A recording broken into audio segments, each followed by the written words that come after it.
দেখো প্রথমেই কড়াইয়ে তেল দিয়ে গরম করে নিয়েছিলাম, তারপরে দিয়ে দিয়েছিলাম একটু জিরে, এখন দিয়ে দিলাম টমেটো, আর মিক্সিতে আমি বেটে নিয়েছিলাম আদা, কাঁচা লঙ্কা আর টমেটো, সেটাও দিয়ে দিলাম। দেওয়ার পরে আমি ধনে গুঁড়ো জিরে গুঁড়ো দিলাম, তারপরে একটু হলুদ গুঁড়ো দিলাম।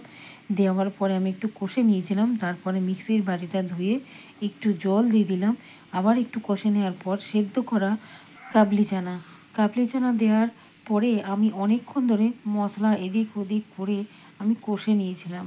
এবার দেখো কষা হয়ে যাওয়ার পরে আমি একটা বাটিতে জল গরম করতে দিয়েছি, সেই জলটা আমি দিয়ে দেবো। এই দেখতে পেলে জল গরম, আমি সব তরকারিতে জল গরম দিই। জল গরমটা দিলে জানো তো তরকারির টেস্টটাই অন্যরকম হয়ে যায়।